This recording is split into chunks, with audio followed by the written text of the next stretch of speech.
What's up, Passport Bros? This is Ra Haru Nu Nefer, and I'm here with a new exciting video. And in this video, I'm going to be talking about club secrets. Don't get played. But before I do that, I want you to hit the like button on this video. If this is your first time to my channel. Hit the subscribe button to get notifications on when I go live and when I upload recorded videos. And don't forget, if you're not already a member of the World Passport Bros, just go to our website at worldpassportbros.com. You can sign up for membership. It's free. And we also have paid membership if you want exclusive benefits. So check it out. The link is below. So let's get into this. So it's been it's a very active week this week because people are coming in town for New Year's, and New Year's in Vegas and New York are very big things. Of course, specifically here in Vegas, the weather has been really, really good. So I wanted to talk to you about some of the tips that you should, some tips and tricks you should know about the clubs when you come here.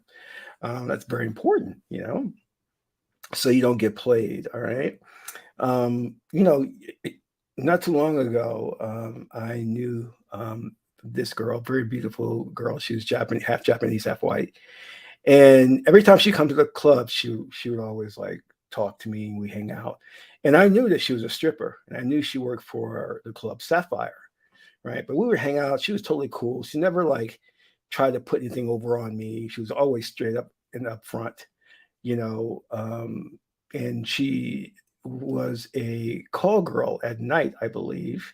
And but I never really even got into that subject with her or talked about it because whatever she did. But I want you to understand, and I'm jumping right in here, that when you go to these clubs, not every girl at the club is there from out of town or is there to have fun and party. Some of these girls either are working girls or they work for the club itself. So let me explain how this works so you get an understanding. All right. A friend of mine came in town and we spent some time going to various clubs, and he noticed something interesting. And I noticed it too, that many of the girls coming up to us to talk to us, or when we would talk or initiate and talk to girls, one of the first things they asked was to buy them a drink.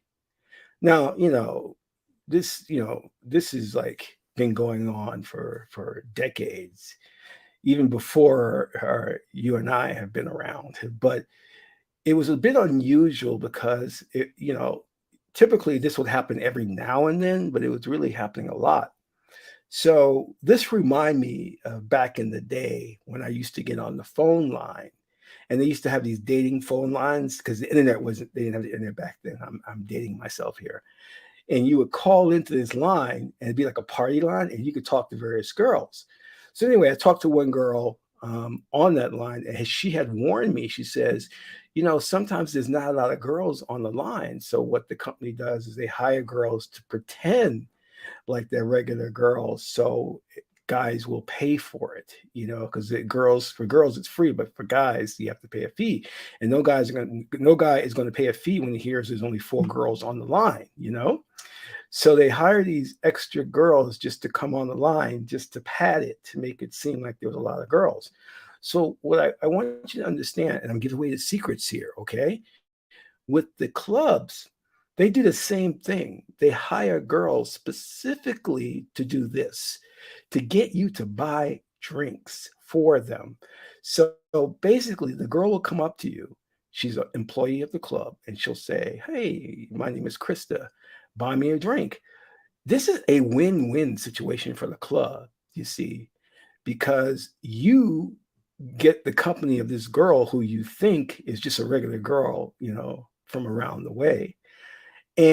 But she's not. She's working for the club, and you buying drinks for her helps the club make revenue, you see? So it's win-win for the club, but for you, you don't know this girl works for the club. And of course, she's going to ask for the most expensive drink. not even that. She may even, and you'll find this the case, that she'll pretend that, well, she'll be with her girlfriends and she'll go buy us all shots. So that's expensive. And of course, the club loves that, if you do that. So be warned, don't buy the girls drinks. All right. When, especially if you just met her and she's asking you to buy her a drink, your red flag should go off. So, and I want you to also understand that a lot of people who go to clubs, like for example, I don't mean to brag, but my game is very good. But so I go to a club and I'm on fire. I love being social, I'm talking to everybody, talking to the girls. But a lot of people that go to the club have anxiety. They find it difficult to socialize and talk to people. So they use as a coping mechanism or as a crutch alcohol. So they drink, and that kind of gets them in more of a social mood. So why am I saying this? So you're going to find out that you're going to get more play from girls. The girls will be a lot friendlier toward you after midnight. Because early on, let's say typically the club will open at 10 or 10:30, something around there, right? The girls will get there, the guys will get there. Everybody is just tense. They got a little bit of anxiety. So when you may go up to a girl or a group of girls and try to talk to them, they may be a bit standoffish. And it's not because they don't like you. It's because they don't have any social skills. So it's very awkward for them. But now once they get drinks in them, which usually happens 11:30, 12, because it takes 2 or 3 drinks. Well, probably depending on their alcohol tolerance. They need to get some drinks in them, and then put it this way: the first drink will loosen them up. The second drink will put them in a more party mood. So about midnight, after midnight or so, you'll find that the girls are just so receptive when you go up and start talking to them. And you'll be wondering, like, what would happen? Why are they receptive now versus earlier in the night? Where earlier they didn't have any drinks. So this is also important. Keep this in mind. From that 10 o'clock to that 12 o'clock, don't buy them a drink. Because if you buy them a drink, then they'll say thank you and probably leave you and get another drink from another guy. And then about 12, they'll be so loosened up, but you will have loosened them up for another guy, if you understand what I mean. Your drink will go toward them talking to another guy, So don't buy many drinks. After midnight, you can approach them. A lot of times I get to the club, I'll warm up I'll talk to girls from, like 10 to 11, but I'll conserve my energy because after 12, then I'll really go hard because I know the girls are now, very, very party moodish and just talkative and things like that. And you'll always notice, this is the funny thing, you'll notice that there's 1 or 2 girls who start too early. Before midnight, they'll have 5 drinks. And you'll see the security, the bouncers wheeling them out in a wheelchair. And I'll be like, one time I got to the club at 10:30, this girl was being wheeled out. I was like, it's only 10:30. She's being wheeled out. I mean, what? God, what did she do? So she had some issues. I bet and that wasn't just one. I've seen that happen a couple of times. So make sure that you're not buying girls drinks early on in the night and that you do the majority of your approaches, say after midnight. Be careful around 1 p.m. because that's when the DJ goes on and the girls are more focused on the DJs and they'll be focused on you. All right. So you got that 12 to 1 hour to do your game. And the DJ, I think he can last about 40 minutes. So from 1 to 1:40, you just focus on the DJ. And then after that, you go hit up the girls at 1:40. So keep that in mind. Keep in mind that some of the girls walking around are call girls, very important. And they may not even tell you. They'll just be very friendly with you, get you back to your hotel or your room or your apartment. And then they'll let you know that, and they'll typically say this: I charge for my time. That's how you'll know. So you've got to screen these girls early on because they're actually screening you. They'll be like, where are you staying? How long are you here for? They'll be asking you questions.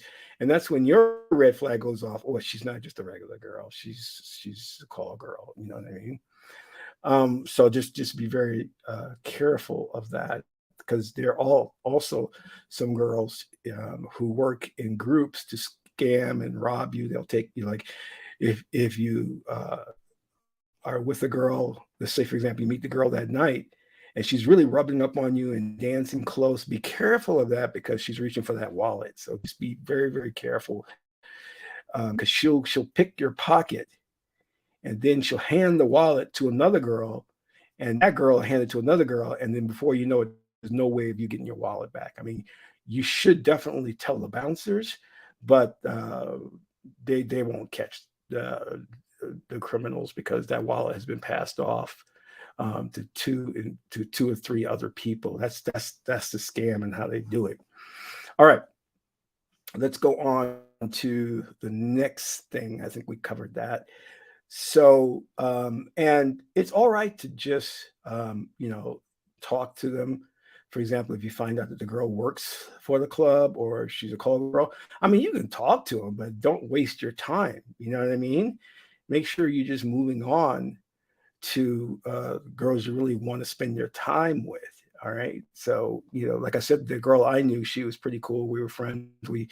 We saw each other every time we went to a club, but I was under no illusion, or I wasn't deluded enough to think that, that was going to go anywhere, because she's working. She was handing out passes to Sapphire. That's what she was doing. She was like, come see me at Sapphire. That's her whole purpose in being there, is to get people to come back to that strip club. Nothing wrong with that. She's doing her thing. You know what I'm saying? So we would hang out and talk and laugh. Hope I'm not going all over the place, but you'll weed through it. Watch this video again, and you'll pick up on everything. Okay, the next thing is, speaking of Sapphire, it's a gentleman's club. There's some interesting things as things that happened this week. Well, a thing that happened this week, where a UFO appeared over the Sapphire Club. Check that out. It was there for about 2 or 3 hours, disappeared, and came back. No kidding. Let me pull up the article, and there's also a video on it.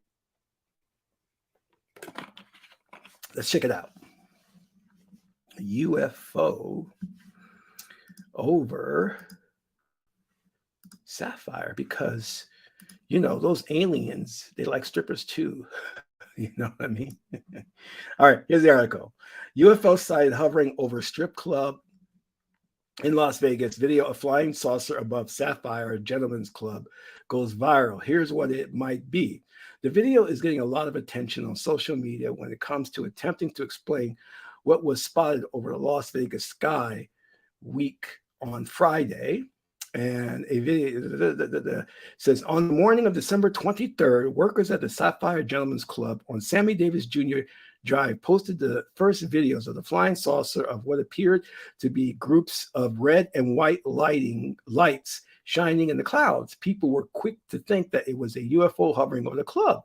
However, this was just a rare weather phenomena, according to a meteorologist at National Weather Service. Since the clouds were not moving and temperature was cold, it was likely that what people thought of a UFO was light pillars. Light pillars can take place when tiny crystals of ice hanging in the atmosphere drifts down through the air. It falls close to horizontally, and since ice is very reflective, so when light hits those wider faces, it bounces around and reflects off the ice crystals. That's bullshit.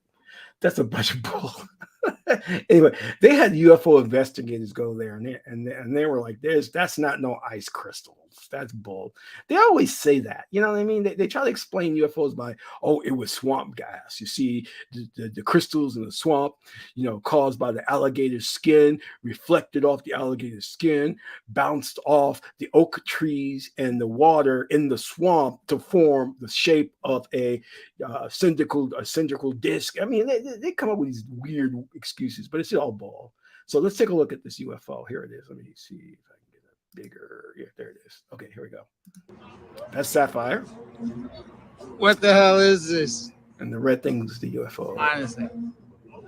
Honestly, this is really strange. Yeah, like the ice crystals. I mean, we're here every something night. I've like never that. seen anything like this.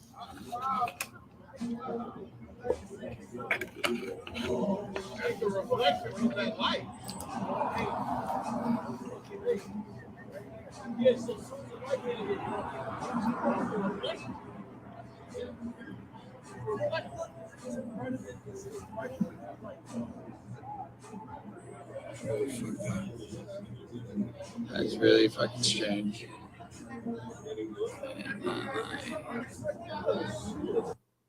Okay, so I'm gonna tell you what it is. All right, I am going to tell you what it really is. You see, it's just strange that it appears over. It appears the week before New Year's, right? And it's actually great business for Sapphire. I don't believe it's a UFO. I believe it's Sapphire pulling a publicity stunt to get people to come to the club. It even enticed me to go there and look up, and I'm like, and I don't go to strip clubs. By the way, you should never go to strip clubs. It's a trap. It's a waste of time. But if you're a UFOologist or something, you'll go there, and other people coming into see. I mean, it's an attraction. Other people coming in town for Las Vegas, they want to see some things. They're gonna go to the strip, and then they're gonna hear about the UFO and go to Sapphire. Especially the men, because women do go to strip clubs now. I learned that a long time ago. So don't be fooled. I mean, I do believe in UFOs, which are unidentified flying objects. I'm not saying that UFOs are piloted by aliens, but what I am saying is I think to me, it's a publicity stunt. So good press for Sapphire. It's just convenient that it happened right before New Year's. It'd be equivalent to in New York, the UFO appearing where the ball drops. You know what I mean? It's like, wow, okay. But anyway, just be careful of those traps. You used to call those tourist traps and things of that nature. Because just there are lots of ways to have fun and not spend money, and I'm all for that. You know what I mean? So back to the club again. Just keep in mind that when you're in the club, not everybody is who they appear to be. Just like when you're on a plane, there's an air marshal on the plane. They don't identify themselves, they don't reveal themselves, but in some cases, especially on international flights, they are air marshals. So, you know, I remember my friend Sean was on the New York City subway train shooting. This is right after 9/11. He's shooting film. And I was talking to him, and then he started to set up a shot, and somebody tapped me from behind, and I turned around and saw these two guys just standing there looking at me, and I'm like, "What's up?" They're like, "Who's the director?" I said, "Well, it's not me, it's Sean." And suddenly they pulled out badges. They're like, "You can't shoot on the subway." And I was like, "Whoa!" I didn't even, they look like normal people. I was like, "Oh crap!" So it's just a word of advice: you go into a club, not everybody is who you think they are. So especially the girls, because if they're asking for a round of drinks for them and their girlfriends, or they want to buy a really like expensive drink, you should be very, very cautious of that. You know what I mean? And I like to. I always build rapport with the girl first, and I tend to. This is what I do. I stay away from that proximity of the bar. I don't want her getting any ideas that we're going to the bar, so she can ask for a drink. And sometimes I even had this. This is what the girl will say: "Aren't you thirsty?" I'm like, "No, I'm not thirsty at all." And then we're talking more. She'll say it again. "You aren't thirsty?" Like, "No, I'm not thirsty. So that's a little hint that she and these girls they're not interested in you. They just want what you can get them. So they're using you as a tool, because the guys that they like and are interested don't have to buy them a drink. They'll be interested in the guy for the guy. Sure, the guy can buy her a drink. That's a plus. But if he doesn't, she's still going to be into that guy. She's still going to be feeling him. So don't think you have to buy the girl a drink for her to feel you. That's ridiculous. That's backwards logic. That makes no sense. If she likes you for who you are and not how many drinks you can buy her. You know what I mean? And so just keep that in mind. And keep in mind those time frames that I mentioned. It's not a hard fast rule, but it's something that you should pay attention to, because you know going to a club to meet the right girl, it could take hours. You could be hours at a club. And a lot of girls like the club hop. So they'll go to one club, hop from there to another club, another club. And for guys, it's not easy to do that because you getting into one club, is miraculous because girls, this is the reason why passport bros are big because America caters too much to women. Women get in club for free, they get drinks for free. Guys, you're just like some clubs are like if you're not with the girl, you can't come in. You know, equal ratio they call it. And it's kind of messed up. In a way. But this is a gynocentric country that caters to women too much. So women have become entitled to certain things. They have become entitled, and some girls are everyday girls, and they do expect you to buy them a drink. They become accustomed to that. There was a girl I worked with at this tech firm, and we were going after work for drinks. And I don't drink, of course, but she says, "Are you going to buy me a drink?" And I said, "No, I'm not going to buy you a drink." She goes, "I have never bought my own drink." I said, "Well, you're going to start now because I'm not buying you a drink." And her and I were really close. We're like really good friends. But I don't know why she expected that I would buy her a drink. And she asked several times to the point of where I was like, do you have a boyfriend or something? Like, because I'm not gonna buy you a drink. Your boyfriend maybe you should invite him after work. But it lets you know like their mindset, how entitled they are. You know, imagine me going up to the girls at the job, going, "Or hey, girls, you gonna buy me a drink after work?" They would look at me like I'm crazy. Well, that's how I'm looking at them for asking to buy them a drink. I'm like, no, I'm not. You're crazy. You know, and you have to come into your full manness. So where you can tell a woman no. Even during like if she asks for sex, you gotta be strong enough to say no. Watch Big Trouble in Little China. At the end of the film, what's the character's name? I forgot his name, but the girl wants to kiss him, right? Is it Kurt Russell? Is that character? I think it's Kurt Russell. I should know this because he's one of my favorite actors. He was in The Thing, John Carpenter's The Thing. But anyway, I digress. In the film, the girl wants to kiss him, and he says no. And he gets in his truck, and he's about to drive off. And someone says, "Are you really not going to kiss her?" He goes, "Yeah." And he drives off. That's what we would call the Sigma male, a man on his purpose, and he doesn't need a woman to validate him. He doesn't need a woman's kiss or attention to validate him. Now, I'm not saying that that's the route you should go because if it was me, look, I grab her, I would make out with her, I would throw her in the cab of that truck, and we would do the nasty. Okay, that's me. And then I would kick her butt out and say later and drive off. That's how it would have ended with me. But I get what they were going for at that movie. He's a total Sigma man, what we call a lone wolf. So hey, what is that? I think that's either a purple or a black pill. Yeah, goes beyond red pill. So it goes to the red pill, purple pill, black pill. So I think it's the purple pill. But anyway, we don't need to be concerned with the pills because we're not any of that. We're passport bros.